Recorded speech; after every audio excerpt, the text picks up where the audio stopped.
Hi there, today I'll be showing you guys 3 wide-angle and stabilized lenses for the Blackmagic Pocket Cinema Camera Original and 4K. These lenses are pretty good for beginners, vloggers, YouTubers, and just for basic videography.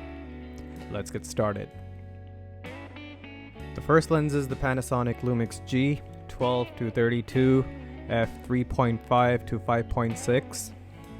This is a pretty small lens with one little issue that it does not have a focusing ring, so you do have to rely on the focus button on your camera for it to focus, but once it focuses, it pretty much covers everything that you see. It focuses pretty fast on the two Blackmagic cameras. Although it's a photography lens, but I think it still works well with videography, and it's so small that you can easily take it anywhere with you. That being said, I don't recommend using this lens in low light conditions, simply because the aperture just goes down to 3.5. For beginners, I think this would be a pretty good option, simply because you just gotta hit one button and everything's gonna be in focus and you're good to go.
The next lens is the Panasonic Lumix 14mm f2.5 pancake lens.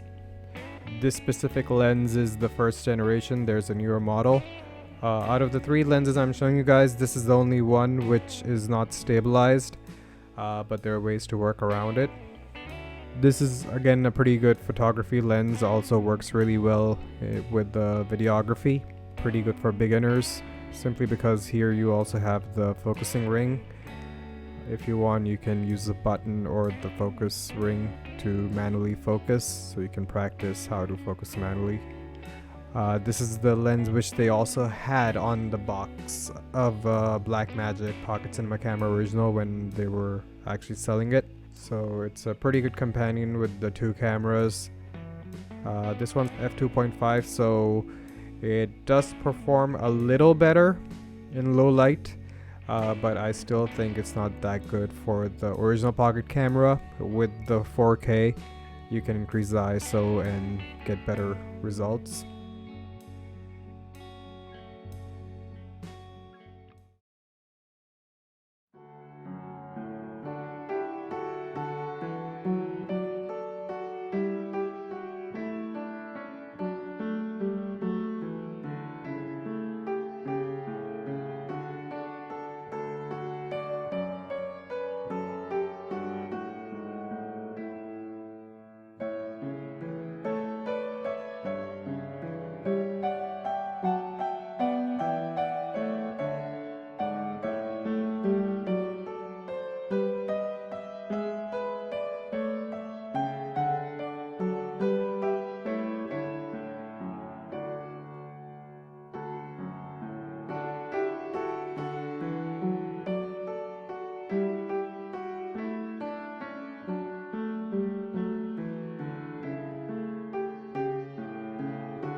The third lens is a Panasonic Lumix G14-42 f3.5 to 5.6. This lens is very similar to the first lens, which was 12-35. The only difference between the two lenses is that this one has a focus ring, but personally I don't like the focus ring on this lens very much. It's not the smoothest focus ring. I usually use the button when I'm using this lens. Again, this lens is stabilized, so you can go handheld. Overall, this lens is very similar to the first one. There are actually also multiple variations of this lens out there. This one is the first generation, there's a new one, but also with Panasonic Lumix G Vario, there's another variation of this lens, which is also a pancake lens like the first one. And there's also a variation of this lens that's made by Olympus.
So what are your thoughts? You can let me know in the comment section.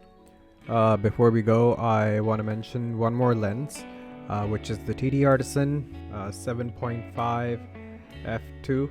I am not adding any footage simply because I have already done a review on that lens, and you can find the review and footage in the description below. That specific lens I would mention only for the Blackmagic Pocket Cinema Camera original, not the 4K, simply because of the crop factor. You don't notice the distortion, so I think that could also be used in a similar way. But yeah, that lens is not stabilized and it's a fully manual lens. If you like this video, please hit the like button. If possible, please subscribe, and I will see you next time. Thanks for watching.